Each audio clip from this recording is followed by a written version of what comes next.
चलित मास 22 तारिख दिन अयोध्यार प्रभु श्रीराम राम मंदिर प्राण प्रतिष्ठा उत्सव तेणु भद्रक जिला चांदबाली ब्लॉक उतुकुड़ा पंचायत में घरे घरे अक्षत निमंत्रण बंटन कर बीजेपी स्थानीय पंचायत सरपंच स्वर्णलता पुहाण और बीजेपी वरिष्ठ नेता माने पंचायत विभिन्न गाँव को जाई घर को घर बुली भेटिबा सह श्रीराम मंदिर प्राण प्रतिष्ठा उत्सव में निजक सामिल करने को निवेदन करने निमंत्रण करथिले। एही अवसर में सरपंच समस्त अक्षत और राम मंदिर फोटोचित्र थिबा निमंत्रण पत्र बंटन करथिले। बहुत खुशी अच्छा लोक मैंने तो 22 तारिख दिन प्रभु श्रीराम प्रतिष्ठा उत्सव तो से दिन समस्ते जोगदेवाई आम प्रति घरे अक्षत बांटू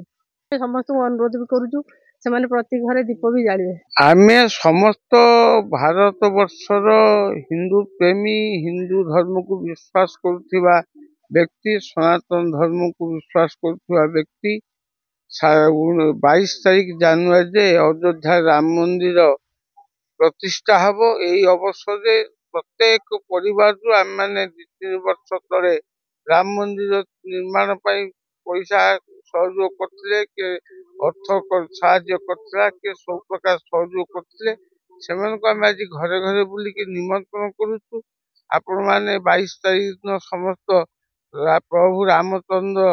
प्रतिष्ठा दिवस प्राण प्रतिष्ठा दिवस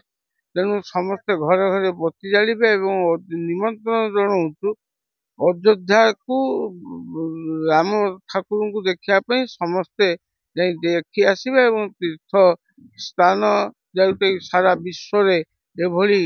मंदिर केबे हैनी एवं एटा आकर्षणीय मंदिर प्रभु श्रीरामचंद्र 500 वर्ष तले जो माने रक्त देइचंती बलिदान देइचंती सेमानकु सम्मानार्थे